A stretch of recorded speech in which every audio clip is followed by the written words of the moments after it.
ஹெர்முஸ் ஜலசந்தி பிரதேசத்திலே பற்றி எரியும் சரக்கு கப்பல்களும் இரண்டு மிக முக்கியமான மிகப்பெரிய சரக்கு கப்பல்களை கைப்பற்றிய ஈரானிய கடற்படையினரும் கைப்பற்றப்பட போகும் இன்னும் பல சரக்கு கப்பல்களும் ஈரானிய இராணுவத்தின் தரமான நடவடிக்கைகளும். பாரசீக வளைகுடா கடற்பிரதேசத்தினூடாக செல்லக்கூடிய கேபிள்களை ஈரான் துண்டிக்கப் போகின்றதா? மத்திய கிழக்குக்கான டிஜிட்டல் வலையமைப்பு பாதையை முழுமையாக துண்டிக்கப் போகின்றதா? பற்றி எரியும் குர்திஸ்தான் பிரதேசமும் இஸ்ரேலி ஆக்கிரமிப்பு நிறுவனத்தோடு சம்பந்தப்பட்டிருக்கக்கூடிய எண்ணெய் வயல்களும் கொத்து கொத்தாக வேட்டையாடப்பட்டிருக்கக்கூடிய குர்திஸ் பிரிவினைவாதிகளும் ஈரானின் உச்ச அதிரடியான தாக்குதல்களும்.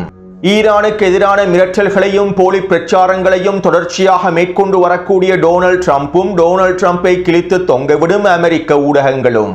டொனால்ட் ட்ரம்ப் வருகின்ற வெள்ளிக்கிழமை ஈரானை மீண்டும் பேச்சுவார்த்தைக்கு அழைத்துள்ளாரா? பாகிஸ்தானிய மத்தியஸ்தர்கள் வருகின்ற வெள்ளிக்கிழமை அடுத்த கட்ட பேச்சுவார்த்தைகளை ஆரம்பிப்பதற்கு முயற்சிகளை மேற்கொள்கின்றார்களா? டொனால்ட் ட்ரம்பினுடைய யுத்த நிறுத்த நீடிப்பு எத்தனை நாட்களை உள்ளடக்கியுள்ளது? இவை தொடர்பாக வெளியாக இருக்கக்கூடிய புதிய தகவல்கள் என்ன? விரிவடையும் ரஷ்யாவுக்கும் ஐரோப்பாவுக்கும் இடையிலான மோதல்களும், எரிசக்தி தேவையை பூர்த்தி செய்வதற்கு ஐரோப்பா மேற்கொள்ளக்கூடிய கடுமையான முயற்சிகளும், உக்ரைனுக்கு வழங்கப் போகும் மிகப்பெரிய சலுகைகளும், ரஷ்யாவுக்கு எதிரான அடுத்த கட்ட தடைகளும், ரஷ்யா வெளியிட்டிருக்கக்கூடிய அதிரடியான அறிவிப்புகளும், ஹெர்முஸ் ஜலசந்தி பிரதேசத்தை திறப்பதற்கான பிரான்ஸ் மற்றும் பிரித்தானியாவின் முயற்சிகளும், லெபனானில் தொடர்ச்சியான பதிலடி தாக்குதல்களை மேற்கொண்டு வரக்கூடிய ஹிஸ்புல்லா இராணுவத்தினரும், ஈராக்குக்கு எதிரான அமெரிக்காவினுடைய அடுத்த கட்ட நகர்வுகளும்.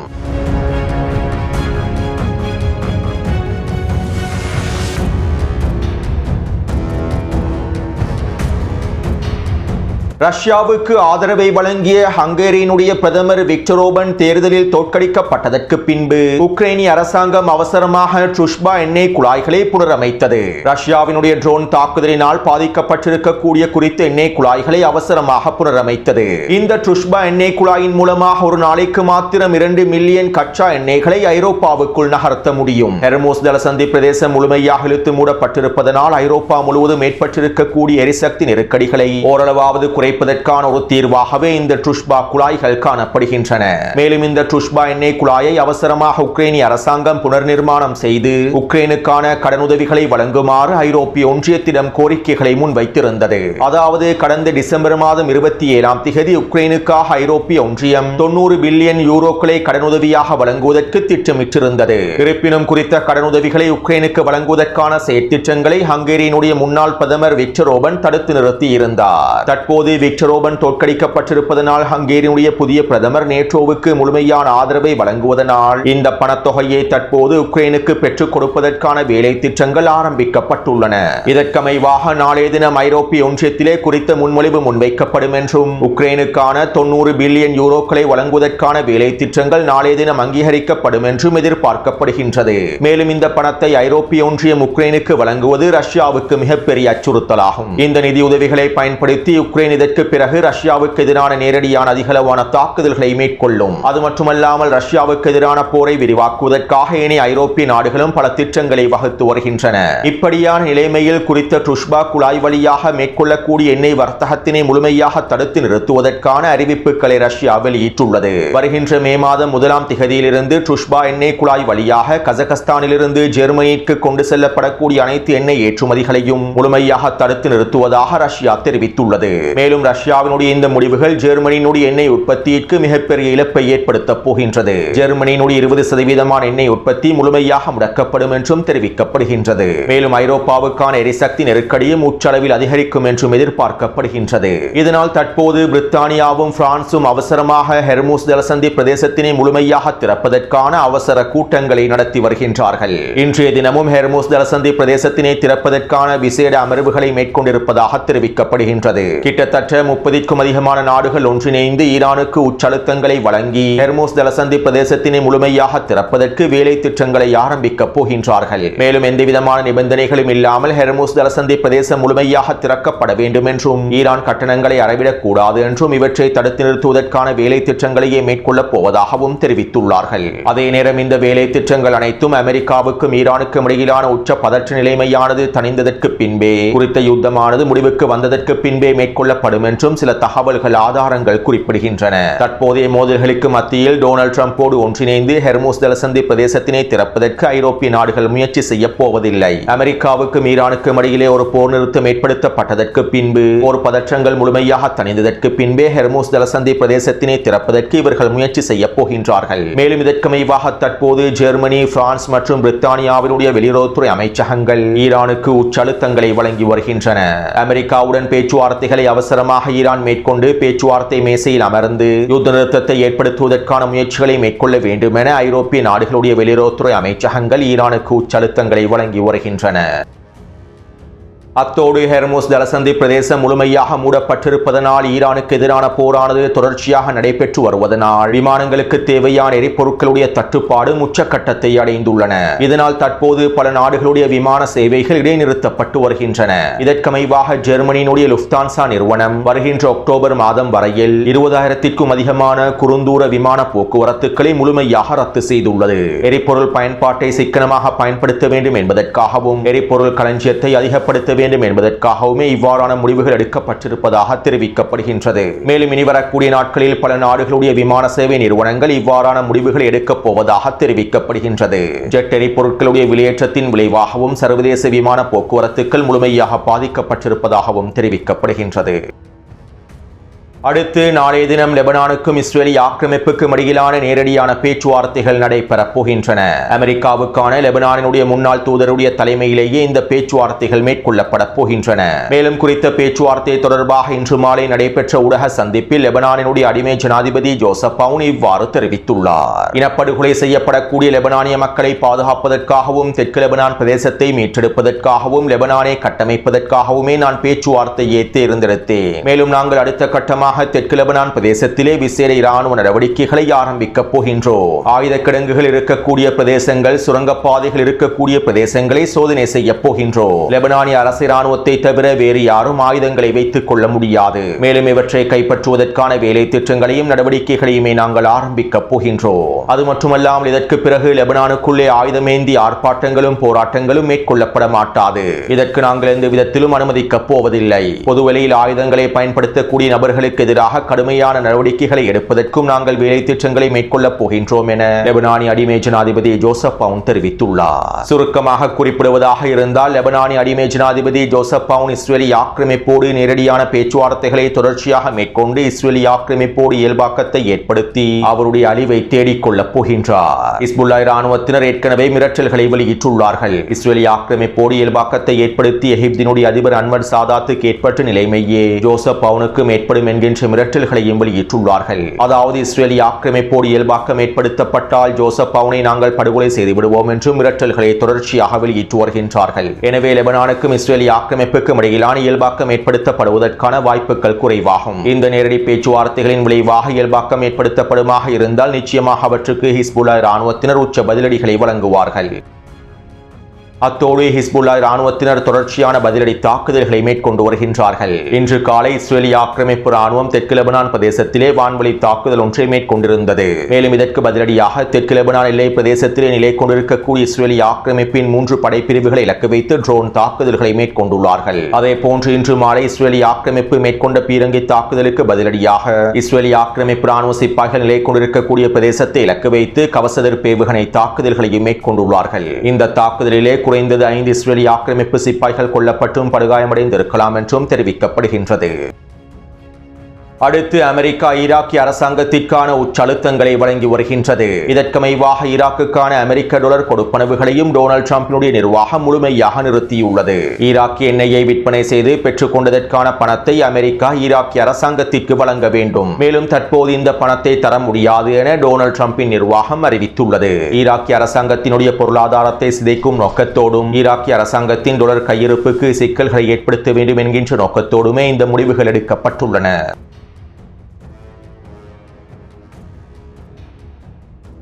அமெரிக்க கருவூலத்துறையானது ஈரானுக்கு எதிரான அடுத்த கட்ட பொருளாதார தடைகளை விதித்துள்ளது. டொனால்ட் ட்ரம்ப் யுத்த நிறுத்தத்தை நீடித்து ஒரு சில மணித்தியாலங்களுக்குள்ளேயே அமெரிக்க கருவூலத்துறையானது ஈரானுக்கு எதிரான இந்த உச்ச பொருளாதார தடைகளை விதித்துள்ளது. ஈரானின் ஏவுகணை மற்றும் ட்ரோன் உற்பத்தியோடு சம்பந்தப்பட்டிருக்கக்கூடிய சில முக்கியமான நிறுவனங்களுக்கு எதிராக இந்த பொருளாதார தடைகள் விதிக்கப்பட்டுள்ளன. மேலும் ஈரானிய ட்ரோன் உற்பத்தியோடும் ஏவுகணை உற்பத்தியோடும் சம்பந்தப்பட்டிருக்கக்கூடிய துருக்கியில் இருக்கக்கூடிய 14 நபர்களுக்கு எதிராகவும் தடைகள் விதிக்கப்பட்டுள்ளன. இவர்களுடைய தனிப்பட்ட நிறுவனங்கள் மூலமாக ஈரான் ஏவுகணை மற்றும் ட்ரோன் உற்பத்தி திறன்களுக்கு உதவிகள் வழங்கப்பட்டிருப்பதாகவும் இதனாலேயே இவர்களுக்கு எதிரான பொருளாதார தடை விதிக்கப்பட்டிருப்பதாகவும் அமெரிக்க கருவூலத்துறை அறிவித்துள்ளது. அதேபோன்று சூடானிய அரசு இராணுவத்திற்கு தேவையான அதிகளவான ஆயுத உதவிகளை ஈரான் மேற்கொண்டு வருகின்றது. மேலும் சூடானிய அரசு இராணுவத்திற்கு ஆயுதங்களை வழங்குவதில் இடைத்தரகராக செயற்பட்டிருக்கக்கூடிய ஈரானிய பெண் ஒருவரையும் அமெரிக்கா கைது செய்துள்ளது. குறித்த ஈரானிய பெண்மணி அமெரிக்காவில் இருந்து கொண்டு ஈரானுக்கும் சூடானிய அரசு இராணுவத்திற்கும் இடையிலான ஒருங்கிணைப்பை ஏற்படுத்தி இருப்பதாகவும் சூடானிய அரசு இராணுவத்திற்கு தேவையான ஆயுதங்களையும் குண்டுகளையும் வழங்குவதில் குறித்த பெண்மணி முழுமையாக சம்பந்தப்பட்டிருப்பதாகவும் அமெரிக்க காவல்துறையினர் தெரிவித்துள்ளார்கள். இதற்கமைவாகவே தற்போது வரையும் கைது செய்திருப்பதாக தெரிவிக்கப்படுகின்றது. அடுத்து அண்டப்புழுகன் டொனால்ட் ட்ரம்ப் ட்ரூத் சோஷியல் தளத்தின் மூலமாக ஈரானுக்கு எதிரான தொடர்ச்சியான போலி பிரச்சாரங்களை மேற்கொண்டு வருகின்றார். ஈரானினுடைய பொருளாதாரம் சரிந்து வருகின்றது. அவர்கள் ஹெர்முஸ் ஜலசந்தி பிரதேசத்தினை அவசரமாக திறப்பதற்கு முயற்சி செய்கின்றார்கள். எங்களுடைய கடற்படை முற்றுகையினால் ஈரான் ஒரு நாளைக்கு $500 மில்லியன் இழந்து வருகின்றது. ஈரானிய ராணுவத்திற்கும் காவல்துறைக்கும் சம்பளம் கூட வழங்க முடியாத நிலைமையில் அவர்கள் இருக்கின்றார்கள். நாங்கள் இதன் மூலமாக அதிகளவான வெற்றி இலக்குகளை அடைந்து கொண்டு வருகின்றோம் என அண்டப்புழுகன் டொனால்ட் ட்ரம்ப் சோஷியல் தளத்தின் மூலமாக கருத்துக்களை பதிவிட்டு வருகின்றார். மேலும் டொனால்ட் ட்ரம்பினுடைய இந்த கருத்துக்களை அமெரிக்க ஊடகங்களே தற்போது கிழித்து தொங்க விடுகின்றன. அமெரிக்காவின் கடற்படை முற்றுகை ஆரம்பிக்கப்பட்டதிலிருந்து ஈரானுக்கு சொந்தமான ஈரானோடு தொடர்புடைய 34 மிகப்பெரிய எண்ணெய் கப்பல்களும் பல சரக்கு கப்பல்களும் அமெரிக்காவினுடைய முற்றுகையை உடைத்துக் கொண்டு வெற்றிகரமாக பயணித்துள்ளன. சர்வதேச கப்பல் போக்குவரத்து கண்காணிப்பு நிறுவனங்கள் இவற்றை உறுதி செய்துள்ளன.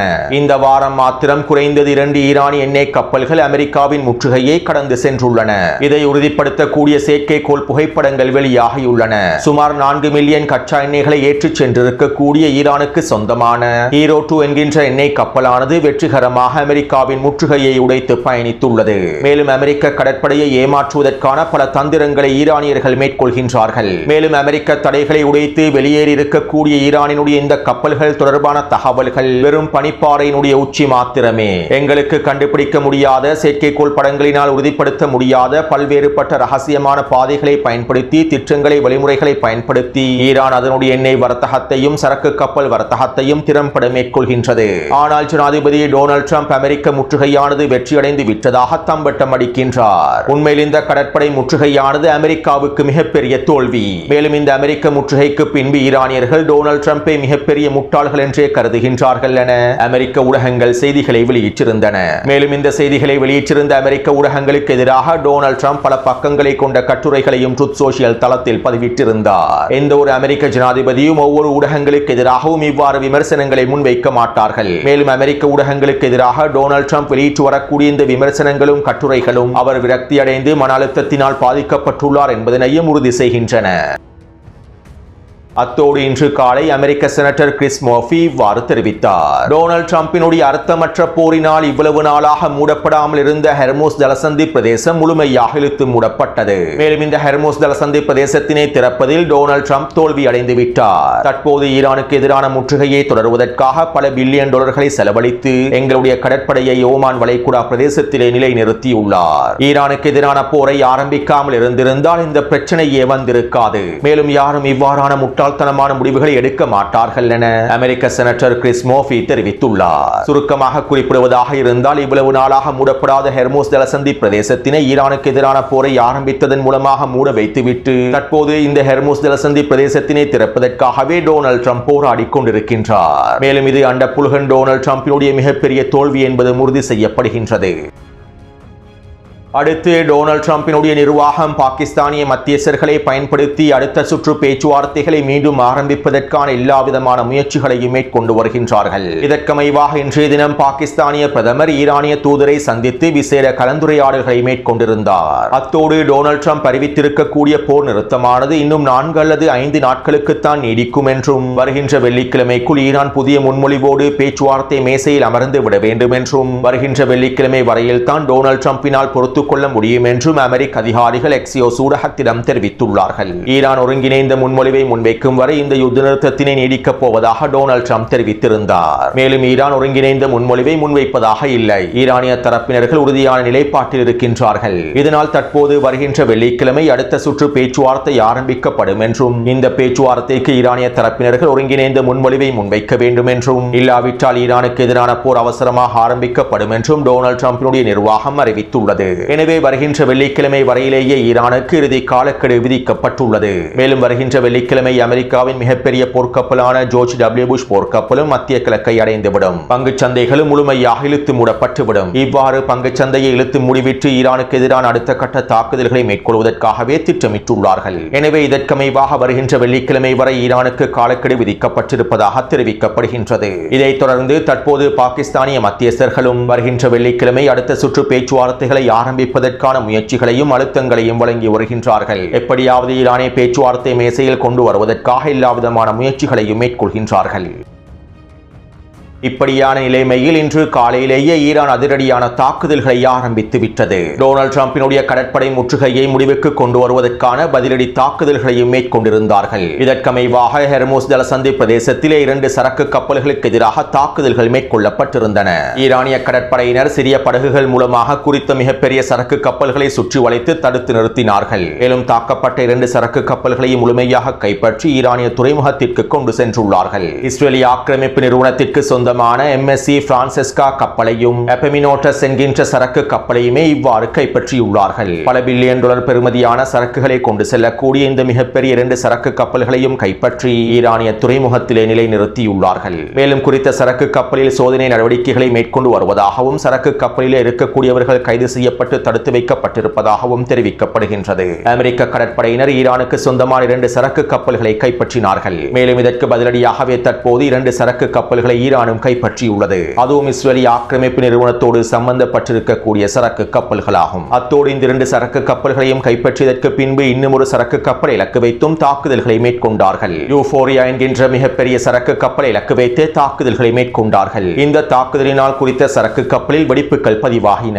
மேலும் குறித்த தாக்குதலுக்கு பின்பு இந்த சரக்கு கப்பலானது கைப்பற்றப்படுவதனை தவிர்ப்பதற்காக ஐக்கிய அரபு அமீரகத்தினுடைய கோர்ஃபுகான் துறைமுகத்தை நோக்கி விரைந்தது. தற்போது சேதமடைந்திருக்கக்கூடிய குறித்த சரக்கு கப்பலானது ஐக்கிய அரபு அமீரகத்தினுடைய துறைமுகத்திலே நிலை கொண்டுள்ளது. மேலும் இந்த தாக்குதல்கள் ஆரம்பம் மாத்திரம்தான். இனி வரக்கூடிய மணித்தியாலங்களில் அமெரிக்க நிறுவனங்களோடு இஸ்ரேலிய ஆக்கிரமிப்பு நிறுவனங்களோடு சம்பந்தப்பட்டிருக்கக்கூடிய பல சரக்கு கப்பல்களை கைப்பற்றப் போவதாகவும் ஈரானிய கடற்படையினர் அறிவித்துள்ளார்கள். மேலும் இந்த சம்பவங்களை தொடர்ந்து தற்போது ஹெர்முஸ் ஜலசந்தி பிரதேசத்திலும் பாரசீக வளைகுடா பிரதேசத்திலும் இருக்கக்கூடிய சரக்கு கப்பல்கள் உச்ச எச்சரிக்கையில் வைக்கப்பட்டுள்ளன. எனவே ஈரான் ஹெர்முஸ் ஜலசந்தி பிரதேசத்திலும் பாரசீக வளைகுடா பிரதேசத்திலும் கப்பல்களை வேட்டையாடக்கூடிய கப்பல்களை கைப்பற்றக்கூடிய தாக்குதல்களை ஆரம்பித்து விட்டது. அமெரிக்காவின் கடற்படை முற்றுகைக்கு உச்ச பதிலடிகளை வழங்கும் நோக்கத்தோடு இந்த தாக்குதல்கள் ஆரம்பிக்கப்பட்டுள்ளன. மேலும் அமெரிக்காவினுடைய போர் நிறுத்த நீடிப்பை ஈரான் ஏற்றுக்கொள்ளவில்லை. ஈரானிய வெளியுறவுத்துறை அமைச்சகம் அமெரிக்காவின் போர் நிறுத்த நீடிப்பை ஏற்றுக்கொண்டிருப்பதாக அமெரிக்க ஊடகங்கள் போலி செய்திகளை வெளியிட்டிருந்தன. உண்மையில் அமெரிக்காவின் போர் நிறுத்த நீடிப்பை ஈரான் ஏற்றுக்கொள்ளவில்லை. மேலும் அமெரிக்காவின் கடற்படை முற்றுகைக்கு பதிலடிகளை தொடர்ச்சியாக வழங்கப் போவதாகவே ஈரான் அறிவித்துள்ளது. இதனால் தற்போது ஹெர்முஸ் ஜலசந்தி பிரதேசத்திலே உச்ச பதற்றம் ஏற்பட்டுள்ளது. இனி வரக்கூடிய மணித்தியாலங்களில் ஈரான் பல கப்பல்களை வேட்டையாடப் போகின்றார்கள். அத்தோடு குர்திஸ்தான் பிரதேசத்தை இலக்கு வைத்தும் ஈரான் அதிரடியான உச்ச தாக்குதல்களை ஆரம்பித்துள்ளது. ஈராக் எதிர்ப்பு குழுக்களும் ஈரானும் ஒன்றிணைந்து குர்திஸ்தான் பகுதியை இலக்கு வைத்து தாக்குதல்களை ஆரம்பித்திருந்தார்கள். உண்மையில் தற்போது குர்திஸ்தான் பிரதேசம் பற்றி எரிகின்றது. ஈரானும் ஈராக் இராணுவத்தினரும் மேற்கொண்டிருக்கக்கூடிய ட்ரோன் தாக்குதல்களில் ஏபில் பிரதேசத்தில் இருக்கக்கூடிய இஸ்ரேலிய ஆக்கிரமிப்பு நிறுவனத்தோடு சம்பந்தப்பட்டிருக்கக்கூடிய குருமலா டோம் என்கின்ற எண்ணெய் தளமானது தீப்பற்றி எரிகின்றது. குறித்த எண்ணெய் தளத்தின் மூலமாக இஸ்ரேலிய ஆக்கிரமிப்புக்கான எண்ணெய் ஏற்றுமதிகளும் நடைபெறுகின்றன. மேலும் தற்போது குறித்த எண்ணெய் தளம் தீப்பற்றி எரிகின்றது. இவை தொடர்பான காணொளிகளை டெலிகிராம் சேனலில் பதிவிட்டுள்ளேன். அதே போன்று குர்திஸ்தானினுடைய சுலைமானியா பிரதேசத்திலும் எர்பில் பிரதேசத்திலும் இருக்கக்கூடிய பிரிவினைவாத கும்பல்களுடைய தளங்களை இலக்கு வைத்து தாக்குதல்கள் மேற்கொள்ளப்பட்டுள்ளன. டசன் கணக்கான ட்ரோன் தாக்குதல்கள் மேற்கொள்ளப்பட்டுள்ளன.